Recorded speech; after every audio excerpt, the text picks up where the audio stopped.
Hello and welcome back to our YouTube channel. We are as always your hosts Arne and Carlos. And today we have a treat for you.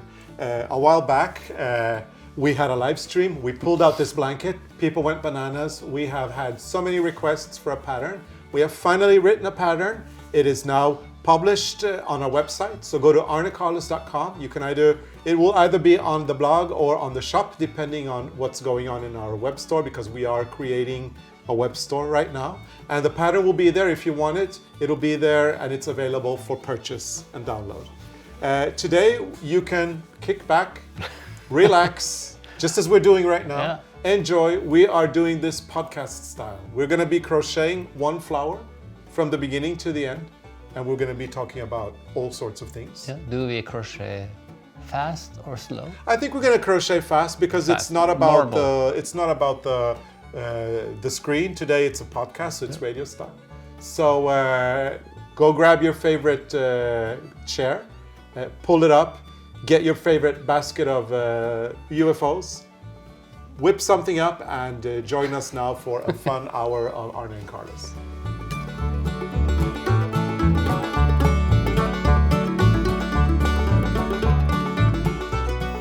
Okay, so we have actually left our sofa and gone into the studio to sit down and record this podcast. We kind of turned the space into like a radio studio, I'd say. We've got our headphones on. We've got a white table, which is perfect when we're going to do the podcast because it's mainly focusing on our hands. We're going to work this very fast, so you're not really going to see exactly what we're doing step by step. But a flower is going to be growing as we speak. And we've got this great yarn that we're working with from our stash. It's the Sachrison. Is this? Yeah, the Sachrison Merino Extra Fine 120, which is a DK weight. It's really good yarn, and we have like new balls, and we have a lot of old leftovers. So this project is very good for leftover yarn. Use whatever you like. This project is perfect for leftover yarns, and you can use any yarn you like. Now, when I say you can use any yarn you like, what I actually mean is you can do that, but it has to be the same weight. So, for example, we are recommending that you do this blanket with DK weight. So you do the Merino Extra Fine, but you could do it in alpaca. You could do it in blends of merino with alpaca. You could do it in wool. A woolly yarn would be really, really good for the project. And if you use a high quality yarn like the merino, a very high quality merino is bouncy, so that's because the fibers are long. When they shear the sheep, high quality merino sheep have very long fleece, which is crimped, and this creates this bounce in the yarn. So when you make something, when you knit something or crochet something in a merino of high quality, when you stretch it out later, if it stretches really well, it shows the quality of the yarn, which is great. But I think it's important to use a nice yarn because this is a lot of work. Yeah. So if you use something really bad, it's kind of a waste of time. Exactly, it is. In a way. Yes. But anyway, use anything you like, preferably a DK weight, but you could do a smaller flowers in fingering if you wanted to. I mean, it wouldn't be a problem. But a good weight is DK. If you've got some merino and then you've got some alpaca and then you've got some other stash that is DK, you can mix it up and you will still get a stunning effect because it is kind of like a leftover throw. But the point is that you do the same weight with the yarn. If not, it will look very strange. It is, I think. And then we were talking about other kinds of yarns like cotton, linen. They would be more summery if you wanted to do this project in the summer and you don't want to hold wool in the middle of summer or spring, late spring as we are now. However, the cotton would be a little bit different. I think the cotton is like more slaskete. What's that in English? Oh, that's a very difficult word to translate. You know, when it flaps all around you, kind of, it's like, it's very loose. Yeah, now the blanket is kind of nice and fluffy and bouncy. If you would have done it in cotton, it would have been a little bit more flat. Yeah. I think that's the word that we're looking for here, a little bit more flat. And sometimes also, like, if you have to wash it, cotton gets really stiff when it's washed sometimes, and it's sagging. Yeah, absolutely. I think people are going to be delighted. I mean, we started by showing this blanket. So the way we work with books is we work many, many years in advance. And this was a planned project for Knit and Crochet Garden 2, which actually was just going to be crochet. It was going to be a crochet book inspired by our garden. It's still going to be a book. I mean, we don't know when it's going to be published. Because we have a lot of finished products. But we did this throw for that particular book, which doesn't exist. And then we were doing a podcast on unfinished objects and what's in our yarn baskets or something. And we showed this throw. This podcast was shown about 8 months ago. And we showed the blanket and people went bananas for it. They just started emailing us. I mean, we even met somebody randomly on the streets in Tokyo in February who asked for the blanket. And another person who we met in Cambridge last year when we were going to do a workshop in, I think it was the place was called Ealing. Yeah. Yeah, we were doing a workshop in Ealing and somebody came up to us and asked for the blanket. And we said, we're working on it, we'll get it out as soon as we can. And as soon as we can has been quite a long time. Because we've been working with all these separate projects that eventually were going to become one. Getting our online store done was one of the things. We did not want to publish this blanket until our online store was done. And then we've been pretty busy. And then I think everybody knows now that I was very ill with the flu and I was out for 3 weeks. So we got a lot of delays in everything. And then we didn't do any podcasts because I was ill. And then, our work started to pile up. We went to Tokyo on a business trip. And so the last podcast we did was actually just a few weeks ago. And we hadn't done a podcast in, I think, 3 months. So now we're going to do them a little bit more often in the time coming in order to... keep up. Yeah, to keep up. And because we really love this format, don't we, Arne? Yeah. Now I have to count. Okay. Sorry, I can't. Yeah, Arne's I now already lost the numbers. Yeah, Arne is a little bit messed up today. I have to get out of the picture. I have to count and I can't see. Sorry about that. I think I interrupted him. So it sounds like it's going to be a podcast where I do most of the talking. Yeah. And you just answer me yes or no. I can just answer you because, I'm really bad when it comes to talking and doing things, especially counting at the same time. Yeah. It really doesn't work. Yeah, I see These flowers are very quick. Yeah, they're quicker. Yeah, we said we're going to crochet one, but probably we may do a few more for you guys. But anyway, Arne, maybe you'll just tell me when you start counting, and then I'll talk more. And then when you're not counting, we can talk a little bit more. Okay, so now I'm counting again. Okay. So now you can talk. Yeah, so anyway, we were talking about our online store, which we opened on May 1st, so not very long ago. It's been in the pipeline for a very long time. And again, I was ill and we went to Japan and then a few other things happened here in Norway that prevented us from focusing on the shop. But finally we got it open and we're posting the pattern in our online shop. So you can go there and purchase it. And it's going to be, this is quite a big pattern because we've done it in writing. But we've also made up these beautiful charts in color. And the charts I think we spend 2 days or 3 days making the charts because we do everything by drawing on the Illustrator. Yeah. And it takes quite a long time to get all these double crochets and trebles and what do you call it, going in the right place. Yeah. So you have to focus. And now I have to count again. Okay. So talk. So let's talk. Yeah. So anyway, very, very time consuming to draw the charts. But they're perfectly beautiful. Work very well as decoration in the pattern. Like a cool layout. But also it's very good for everybody because some people are visual learners. They learn from pictures. Other people prefer texts.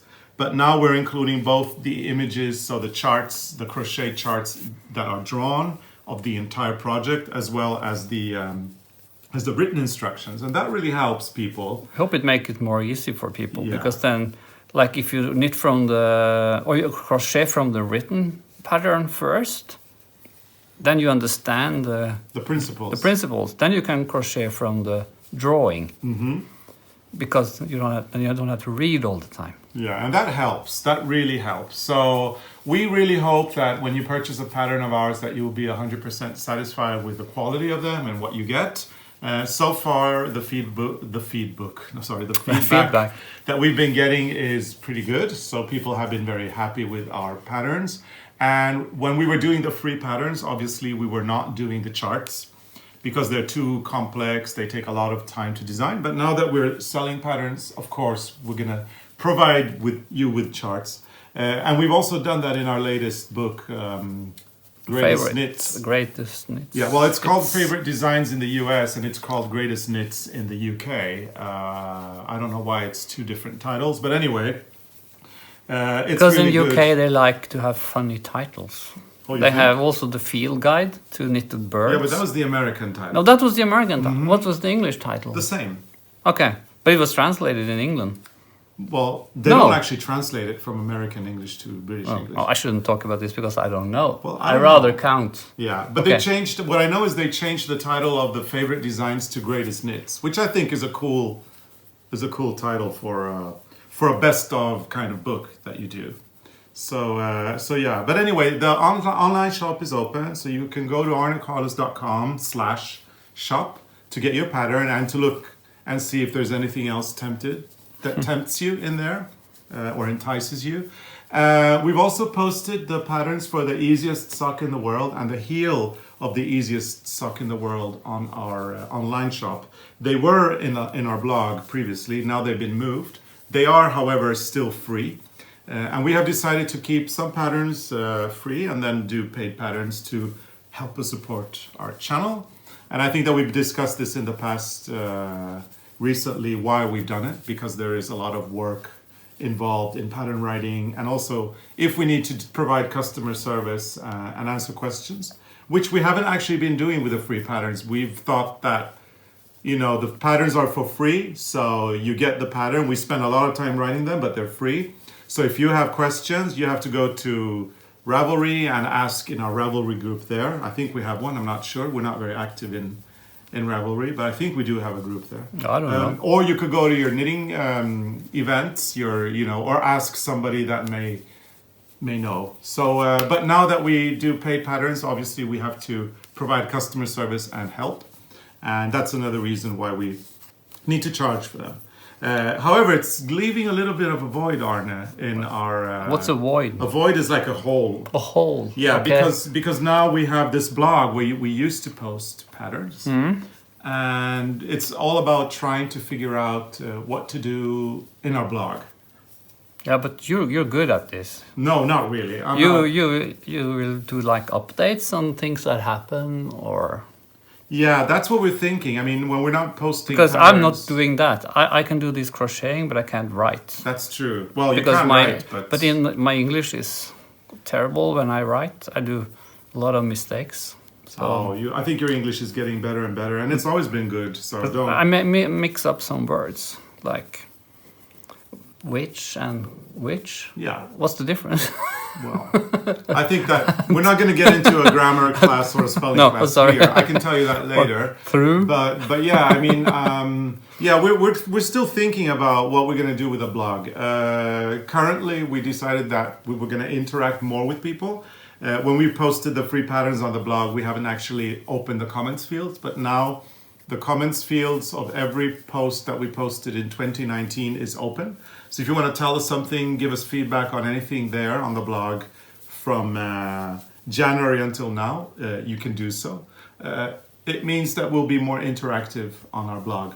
Also, I think that we're going to be posting a little bit more personal stuff like thoughts and ideas and things that we don't actually do on the videos that we may want to write about. So I think we're going to be a little bit more active on the blog. So actually we're doing that on the blog. That's like what people do on Instagram.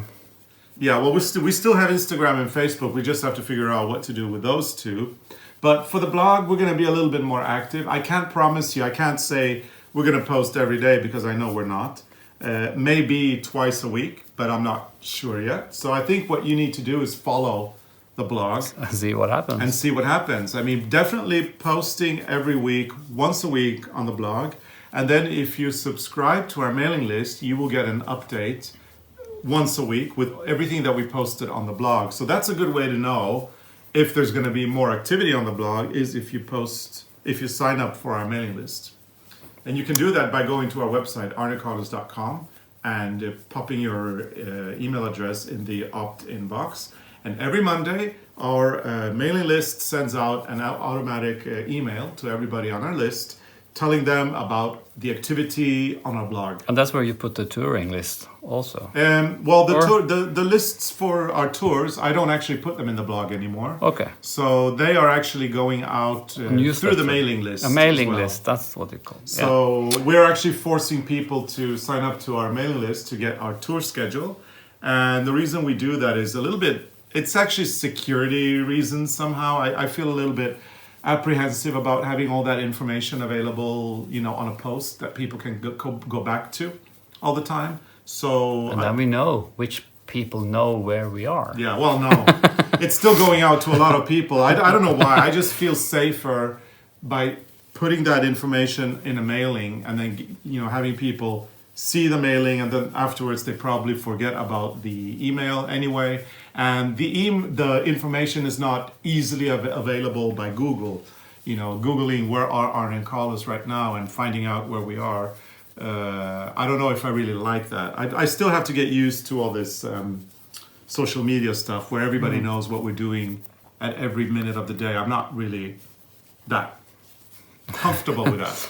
No. And I think you're the same, right? Well, I'm really bad at everything. I don't even have Facebook. I don't have Facebook either. No, but you had it once. Well, very short time. I didn't like it. I never had it.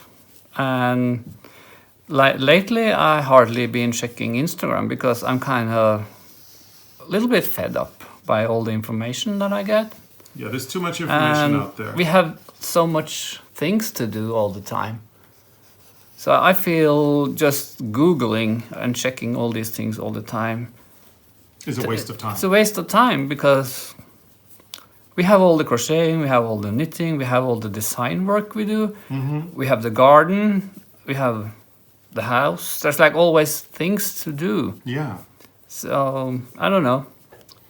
I don't have the patience to check all these things all the time. Yeah, I agree with you. And then somebody mentioned it in a comment that it was really great because now we are kind of putting everything together on our website. So you just have to go there. You can go one place and then you can get the news. Yeah, it's like a one-stop. You get everything you need on our website. You get the blog stuff.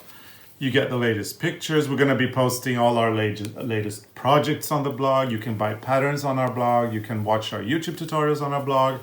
You can actually. We post those everywhere. So I think it's going to be better and easier for everybody to kind of find us, if they want to find us, that is. Yeah. Yeah, and there's been a lot going on here lately. At the time that we record this podcast, believe it or not, we have pretty bad weather here. It's been bad all over Norway. It's been really bad. We recorded this podcast about 10 days before it's actually going to be published. And already now we've also sent out our latest blog updates where we talk about last week's episode, which was the closed toe cast on. Closed toe. Which we hope people will enjoy. And on the blog post, we wrote a little bit about how dreadful the weather is. And we actually posted a picture of what it looks like outside. It's horrible. We are almost in the middle of May and it is snowing here. And it has been snowing for 2 days. And this weather is really crazy, Arne. It is so There are bizarre. some theories.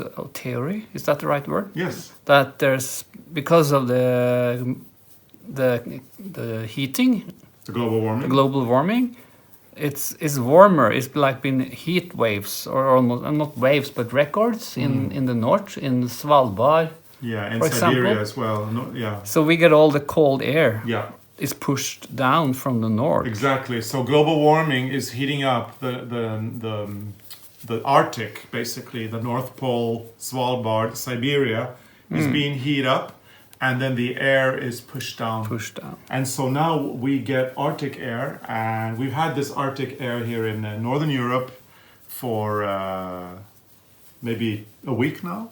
It's been really. It went from plus 30, almost 30 degrees in the terrace. Yes. In 30 degrees Celsius. Yeah, and then it went down to minus 10 or 15.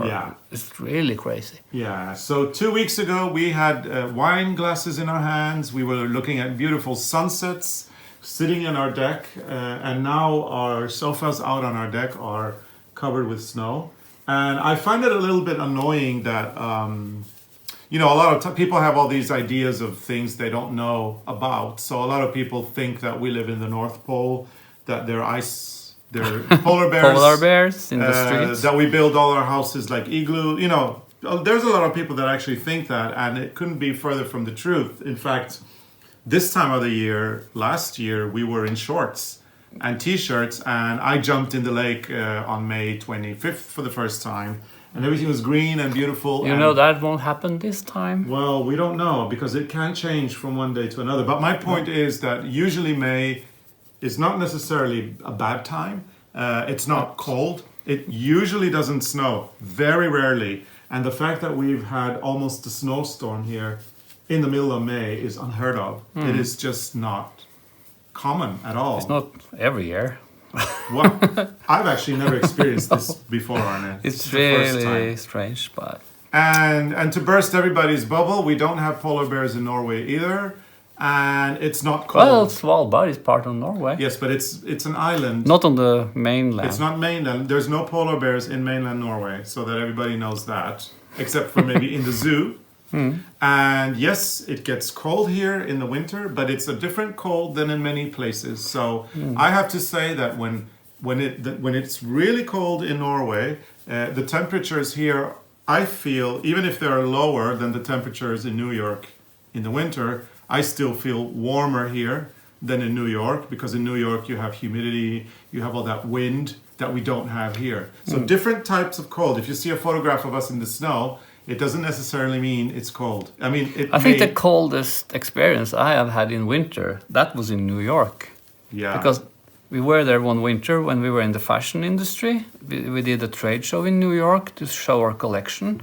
And that winter it was so cold and it was windy and I froze. Yeah, I can tell you about other cold experiences. Like, for example, in Mexico, when we went to San Cristobal de las Casas a few years ago, and we stayed in this beautiful hotel, which was a colonial building with no heating, and we were there in January, and in the mornings it was freezing. That was cold. Because the building was cold, and it wasn't cold outside. I mean, we get much colder weather here. It's just that it's a different cold, and again, it felt... It was warm in the daytime, but in the evening and during the nights, it was so cold. Yeah. And they said that it was the same problem that we have in the north, because they got all the cold winds and the cold air from the south. The Pacific, I think, right? El Niño. No, from the south. What do you call it? Antarctic? Yeah, but I heard about the El Niño phenomenon as well. Okay. That disturbs the climate patterns.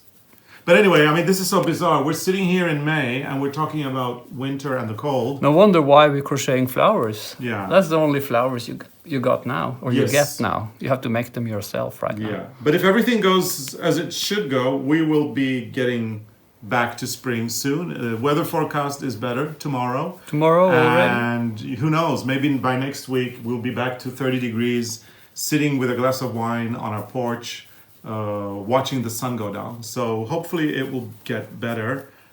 It can certainly not get any worse than this. No, then you have to move. Yeah. You're going pretty fast there, Arne, I have to say. I've finished the first one.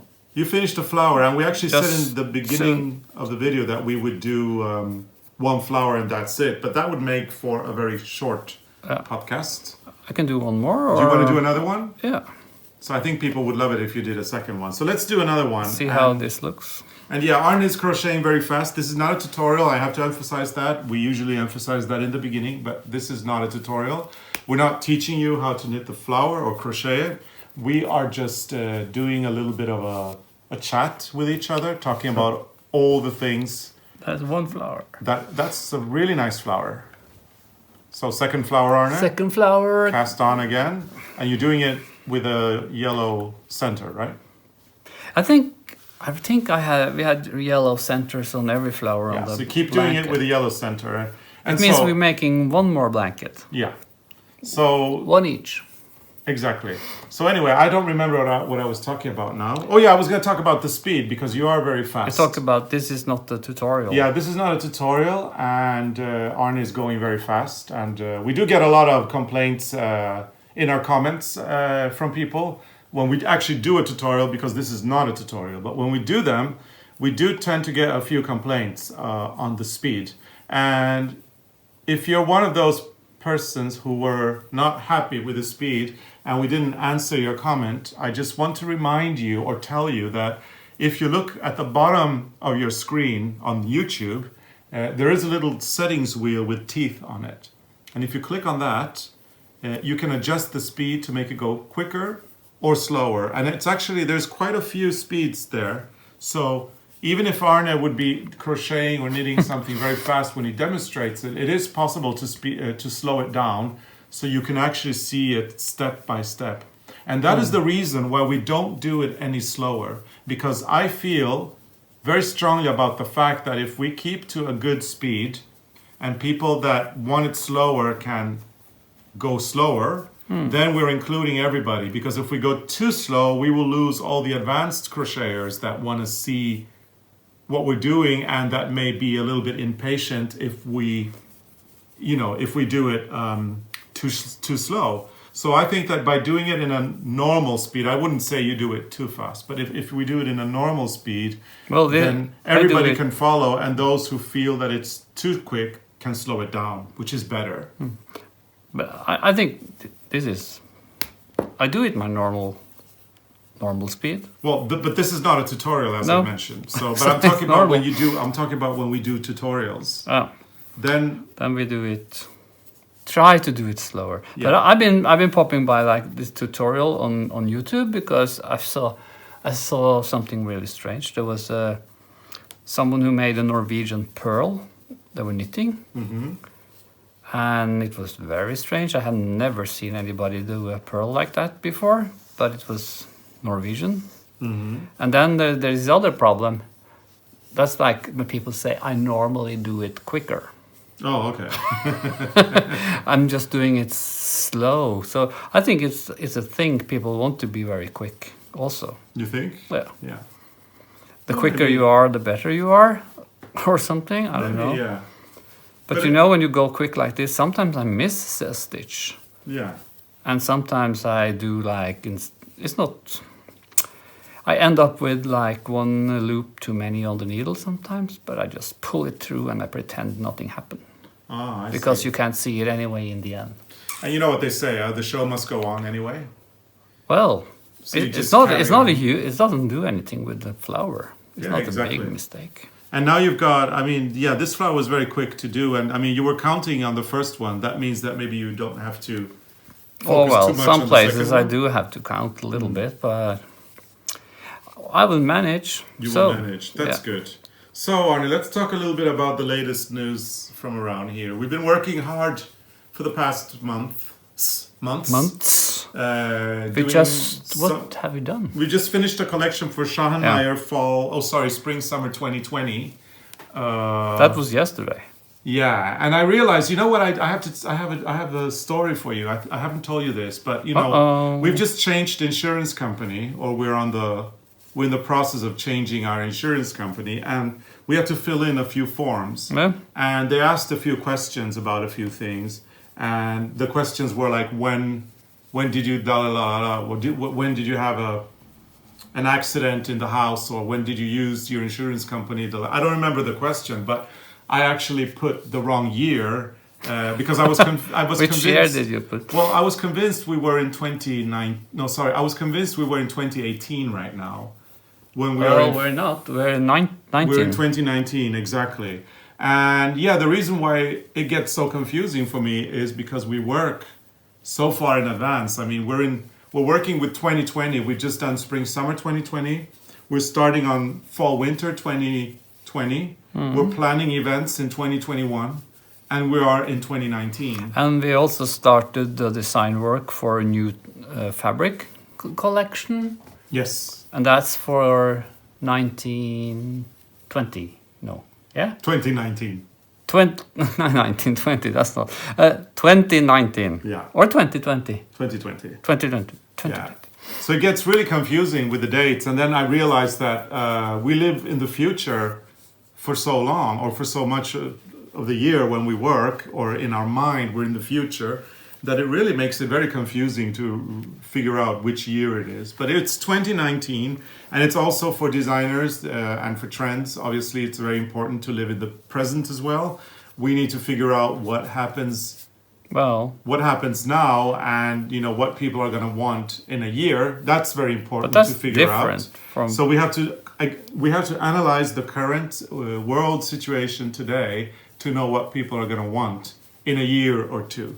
It's not something that is very easy. I think we have the gift because we usually get there in a good way, but we can't really tell you how we do it, because it has a lot to do with feeling, like gut feeling. It has to do a little bit about what you think, your thoughts, your ideas. There's some theories, of course, that we can apply, but mainly we do it on instinct. It's an instinctive thing to figure out trends. In the old days, that was kind of easier when I studied in the fashion school, because then the trends were very based on history.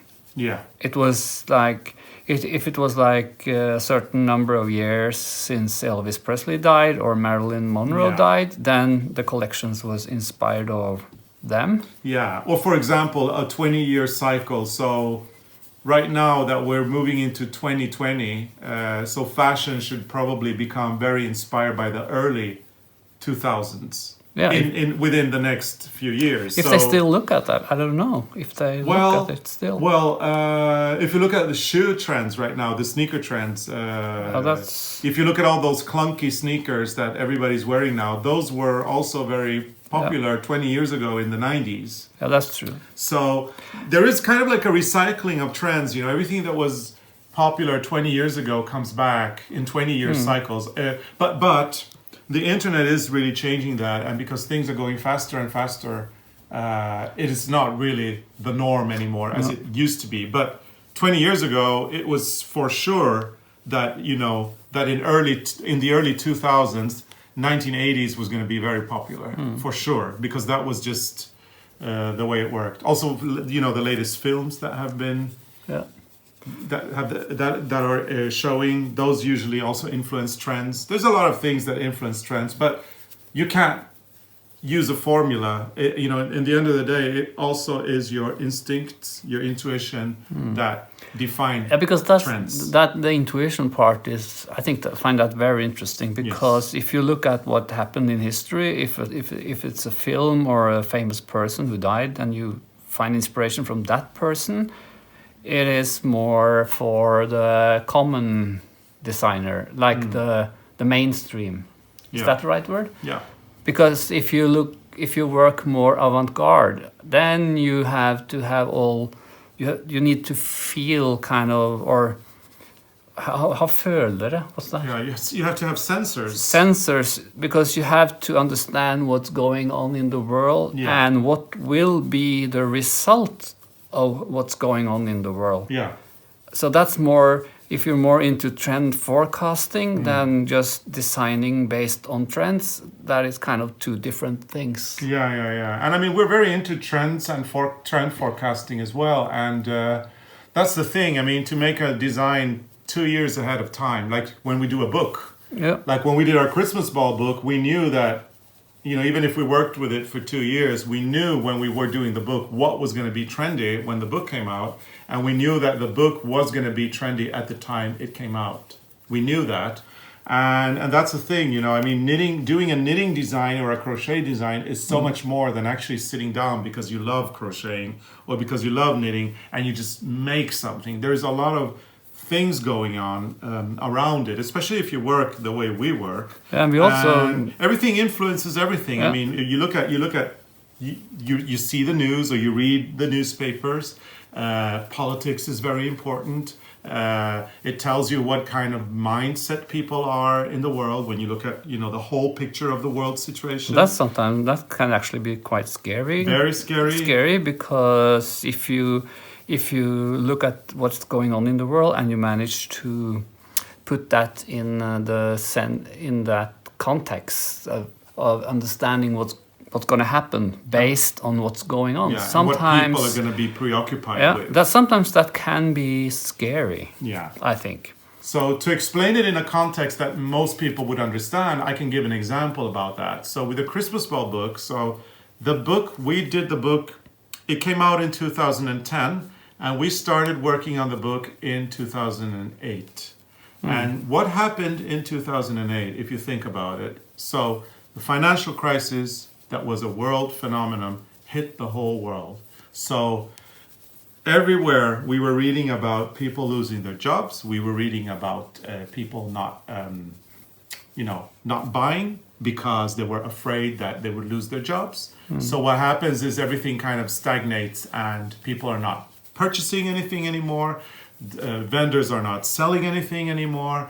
It's a negative spiral that does not help the economy. So when the economy is down, people should actually spend their money to bring the economy up again. I mean, that's very simplistically explained. It doesn't work that way. No. But anyway, but my point is that at that time in 2008, we knew that fashion, especially high fashion, which was where we were in at the time, would struggle a lot because people were not going to be buying expensive things every 6 months because the mentality was going to change and people were going to start thinking about heirlooms, about beautiful things of high quality that last long so that they could spend less money or maybe more money on a piece but less money in the long run because they weren't going to do fast fashion anymore or they weren't going to change the wardrobe every 6 months. So, people were going to be preoccupied with getting heirlooms and things that last longer so that they could buy less. So fashion was going to become unfashionable.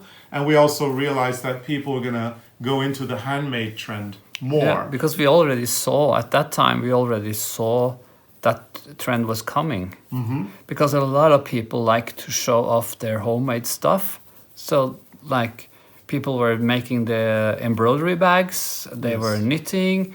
And at the same time, they also, the coolest people actually bought secondhand. Yeah, and customized. And customized it, or they mixed customized or secondhand clothes with expensive design. Yes. So there was a very interesting mix. And usually when you say the coolest people, then you're talking about the people that are not mainstream. And when you see the coolest people doing it, it's going to trickle down to normal, to the main market after a few years. And if you look at the big trends in handcraft, especially in textile crafts, I think you could actually say that around 2008 is when you actually start seeing development there. That eventually explodes a few years after. Before that, obviously crafts have been popular all the time, but not in the way as it exploded around the time we came up with our book. Yeah, and we also knew, like when we did the Christmas ball book, we also knew we had a very good formula for a book. And we knew that when the book was a hit or a success, we knew this will be something that a lot of people will try to copy or do in the same way, or more or less the same way. And it happened. There was like so many books who came out which had like one theme. That was a very, very trendy thing. Yeah. And when we did the ball book, people said, some of the people in the publisher company said that they had never made a book with just one kind of projects. Yeah, like the one pattern and it has to be many different designs. They said to sell, but it sold. And then you got all these books with just mittens or just socks or just hats. Which weren't very common before that. No, it changed after the ball book. Yeah, so we changed it a little bit. And then, of course, I have to go back to the trend theme because it's not enough saying that the financial crisis and then I know what the trends are going to be the next 2 years. So there's more. So the next thing that we had to look at were the cool people, right? Because the cool people were now, picking up knitting. You'd see some cool person suddenly do knitting or or embroidery, and you know, talking about the customizing, going to the secondhand store, customizing cool garments. You look at those really cool people doing it, not mainstream. We're talking about the cool people, and then you have to figure out, why are they doing that? Why are they doing that right now? And when you ask that question, you need to look for the answer. And we realized back in 2008 that those people were growing up in a world that was completely different from the world we were growing up in. Because, I mean, we're talking about cool people, they're millennials, and they're younger than what we are. So they've grown up in a different world. I mean, I still had a childhood that you could say is very idyllic, and so did you, where we spent, you know, our time on the great outdoors. We had no mobile phones, we had no computers, we played our own games that we invented ourselves from our mind. And now you have this cool people that are growing up with computers and tablets and mobile phones, and their brains work differently. And then you start realizing that the reason why those people are getting into crafts is because for them there's no alternative. They never experienced the world before the digital world. So you see a trend that starts evolving that concerns the digital world versus the real world, and how those two can, you know, interact and live side by side.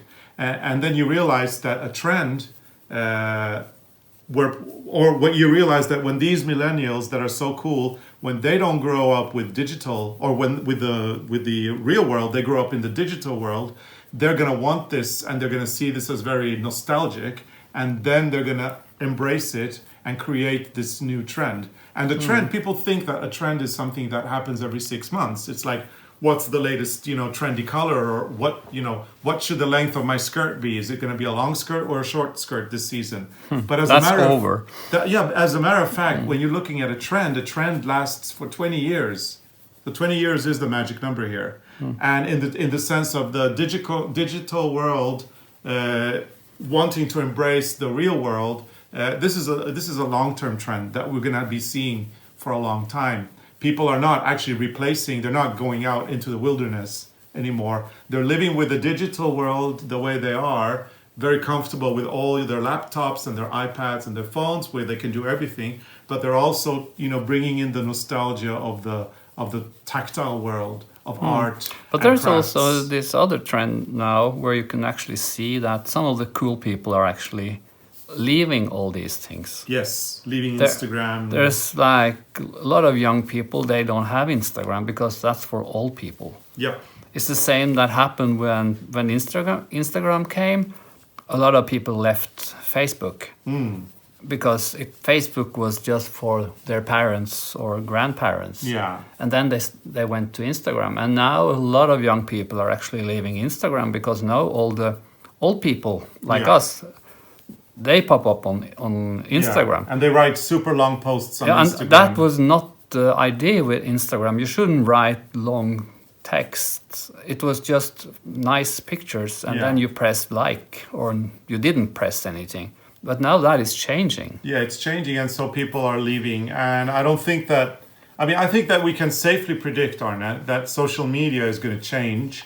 It's changing as we speak. In 10 years, nobody's going to be using social media the way they're using it now. I'm sure Facebook is going to be around and Instagram, but they're not going to be the same as they are now. So it's going to be exciting to follow social media and see what happens there. But it's definitely going to change. So yeah, we were... As we started talking before we sidetracked into this whole trend thing, we were talking about the horrible weather and the fact that we've been working with our projects.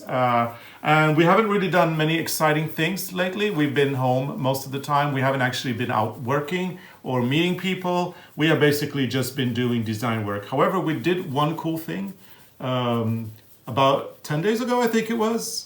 We did an interview with Vogue. You see, magazine. I forgot already. Yeah, so we did an interview with Vogue magazine, Vogue Knitting magazine, obviously, and they've just started their own podcast. I think they're calling them the Knitter Views.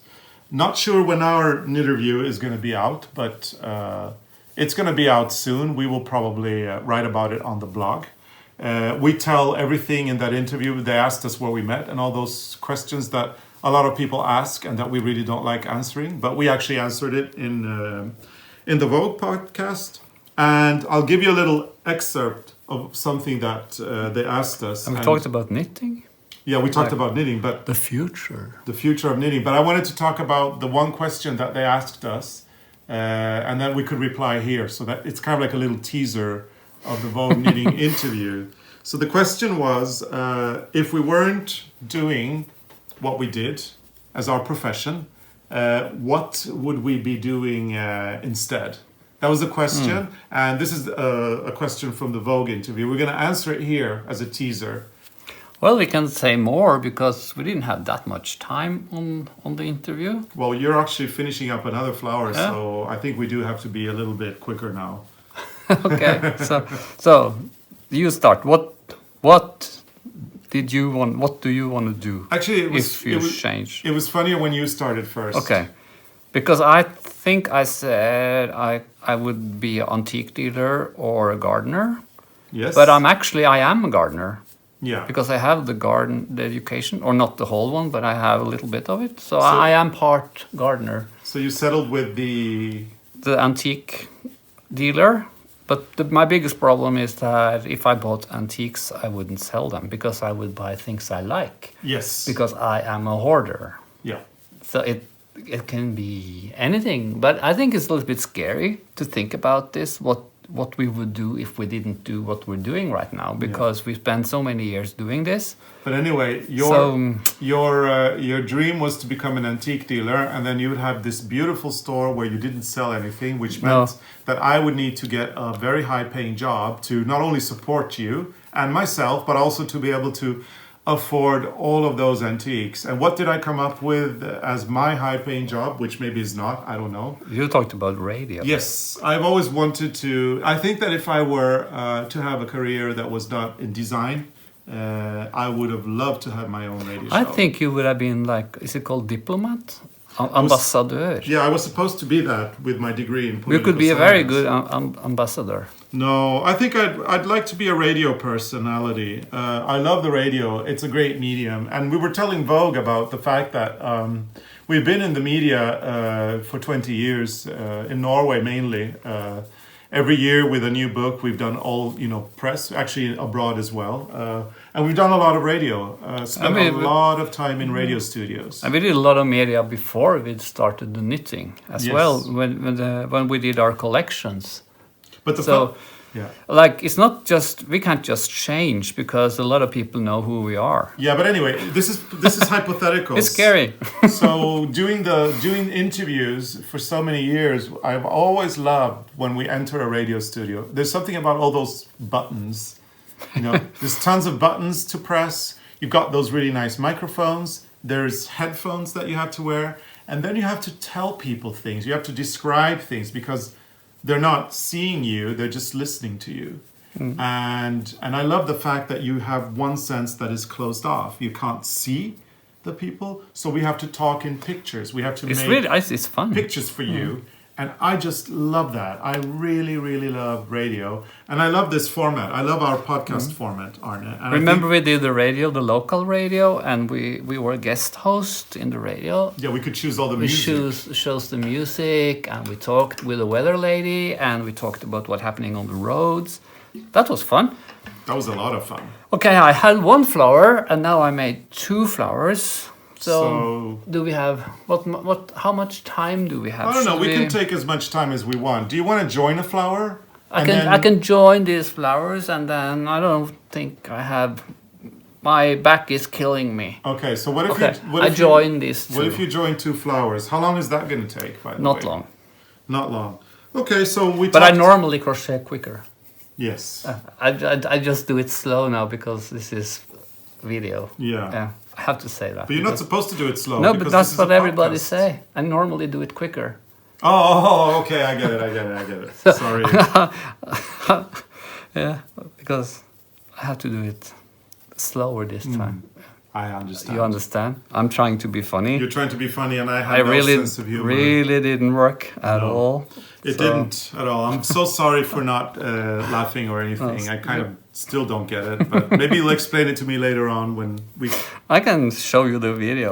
Yeah. Then you will have a good laugh. Okay. Yeah. So anyway, if you crochet those together, we're going to wrap things up and talk about a few other things. I mean, I don't know if you're interested in all that trend stuff that we were talking about. Maybe it's all a lot of blah, blah, blah for you guys. Blah, blah. But let's talk about a few things that are going to be going on in the next months that maybe you'd be interested in knowing. And that's not trends, that's fact. Yeah, facts. Yes. Facts. So we, as we speak, we are getting ready for a little trip to the UK. It's going to be one of those trips where we go visit a few gardens, and it's actually in connection with the trip that we're doing in August. We're doing a garden tour in the UK. I think it's from August 14th to 19th. Which we're really looking forward to. We're very much looking forward to that trip because we get to visit Highgrove Garden on that trip. And that is the residence of Prince Charles. He's considered one of the greatest royal gardeners, or actually the greatest royal gardener in history. And being able to go to his residence and enjoy his garden is incredible. I don't know how our travel agency did it, but they managed to get tickets for that. And we still have some availability. If you want to join us on that tour, you can go to ARNECARLOS.com, select journeys from the menu, and you can get all the information about it. It's going to be a very nice, relaxing tour. It's not a knitting trip. This is a garden trip. It's a garden trip because we are gardeners. But we know that a lot of knitters are gardeners too. Yeah. And it still means that we get to spend 4 days with a lot of lovely garden people who probably are knitters. So if you're joining us on this trip, or if you're contemplating it, bring your knitting, and we'll gather at the pub in the evenings and knit. And I think we're going to talk about our garden. Yeah, we're going to be holding... I don't know where. Yeah, we're going to be holding a few lectures. We're obviously going to visit more gardens than Highgrove. There's like 5 or 6 gardens on the list, I think. Some of them are private gardens, which is also very interesting, you know, not going only to these gardens that are open to the public, but it's nice to see something else.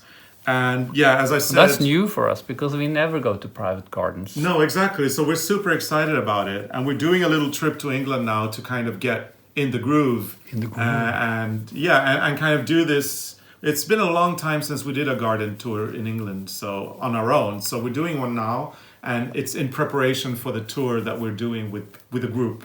So if you've ever wanted to visit Highgrove or gardens in England, and if you are a fan of ours and you want to meet us, this is a great opportunity to come and do the garden tour together with us. So we're looking forward to it, and hopefully we'll see you there. And I just crocheted these together. Okay.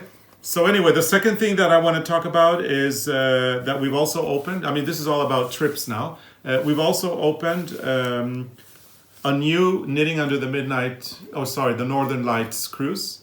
It's going to be in early March 2020. It just opened. It's almost sold out already. So if you want to knit under the Northern Lights together with Arne and me, you have to hurry up.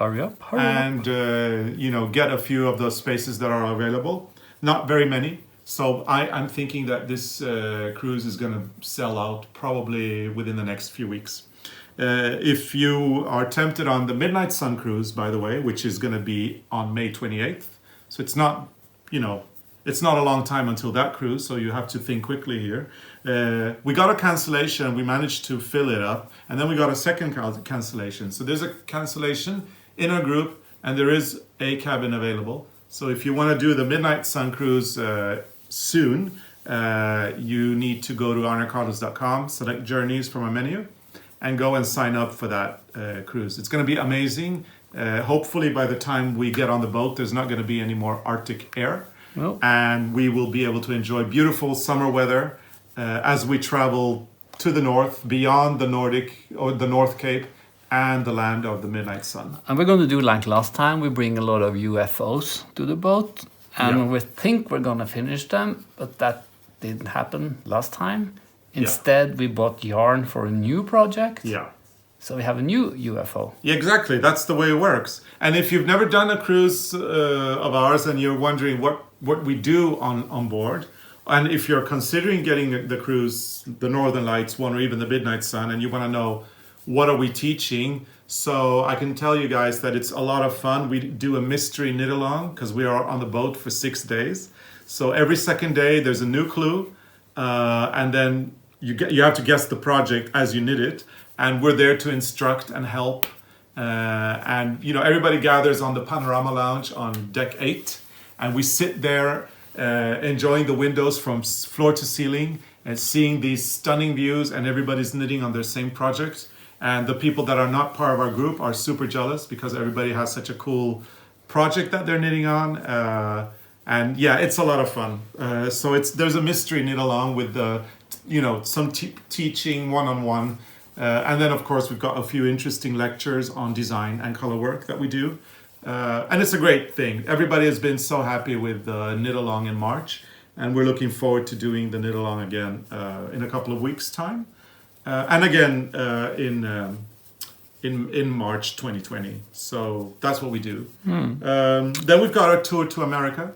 The tour to the USA, actually USA and Canada. So it's a North American tour. And that's for long time. Yes, we are going to be leaving on September 24th, I believe. Yep. And we're going to be staying in North America until December 10th. So it's a long tour. And that's because we're going both to the US and to Canada.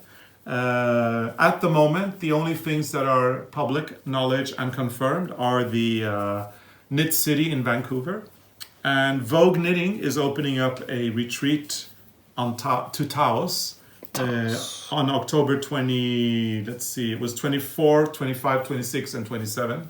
There's going to be a retreat to Taos together with Arne and me.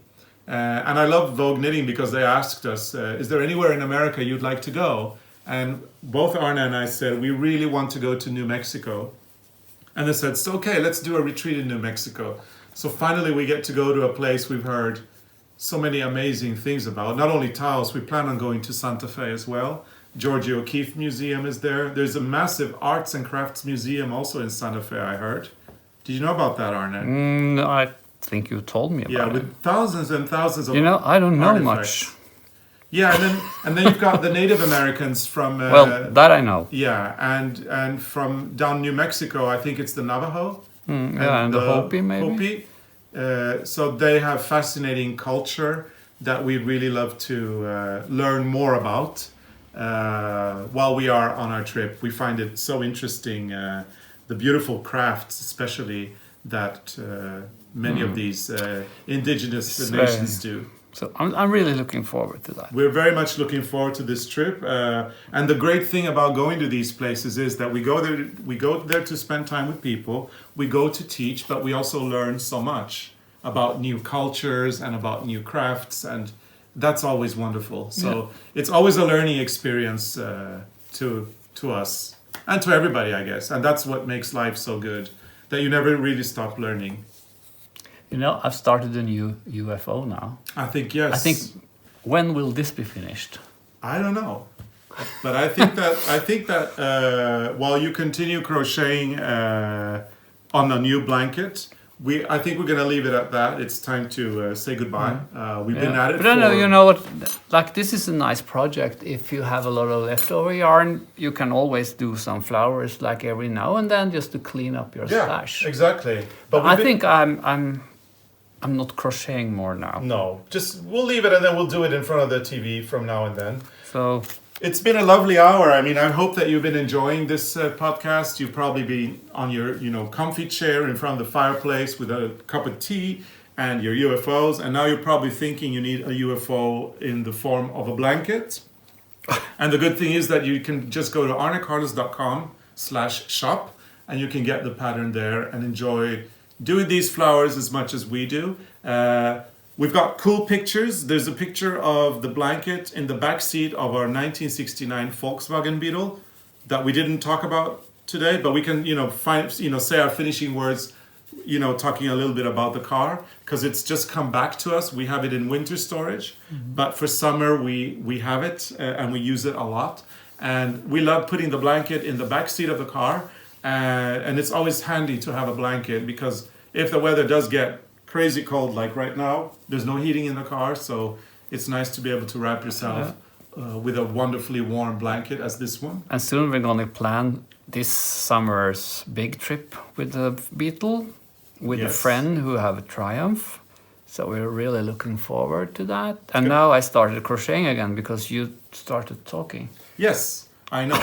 But anyway, this tutorial now, or not tutorial, sorry, this podcast has now come to an end. We hope that you have enjoyed the time together with us. An hour passes by so quickly.